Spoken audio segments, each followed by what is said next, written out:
എടാ ഒരു ചെറിയ ആക്സിഡന്റ് പറ്റി. ആക്സിഡന്റാ? ഞാനിവിടെ സഹകരണ ആശുപത്രിയില്ല. ദൈവമേ, എന്തെങ്കിലും പറ്റിയ? കുഴപ്പമൊന്നുമില്ല. ഞാൻ ഉടനെ വരാം. അതെ, നമ്മുടെ ബൈക്ക് ആ കാഞ്ഞിരക്കുല്ലി കവലയിലിരിക്കുക. നീ അതൊന്നും എടുത്ത് വർക്ക്ഷോപ്പിലെത്തിക്ക. അല്ല, അപ്പൊ അത് കേസാക്കണ്ടേ? ആ, ഒരു കേസും ആക്കണ്ട. ആ, ഞാൻ പറയുന്ന ചെയ്താ മതി. ശരി.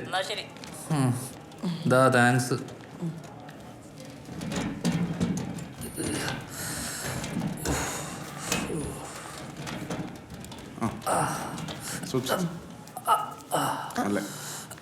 സൂക്ഷിച്ചു.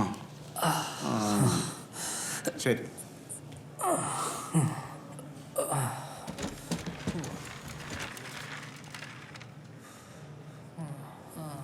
വേദനയുണ്ടോ? വേദനയൊന്നുമില്ല. പക്ഷെ എൻ്റെ ബുള്ളറ്റിൻ്റെ കാര്യം ആലോചിക്കുമ്പോഴാണ് അതിൻ്റെ ഹാൻഡിൽ വരെ ഒടിഞ്ഞു കിടക്കുക. വണ്ടിയല്ലേ, അത് ശരിയാക്കി എടുക്കാലോ. നിങ്ങൾക്ക് കൂടുതലൊന്നും പറ്റാതിരുന്ന ഭാഗ്യമായി. വണ്ടി ഓടിക്കുമ്പോൾ ശ്രദ്ധിക്കണ്ടേ? സിഗ്നലൊക്കെ ഒന്ന് നേരത്തെ ഇട്ടൂടെ? ഫോണിൽ സംസാരിച്ച് സിഗ്നൽ ഇടാൻ മറന്നുപോയി. സോറി.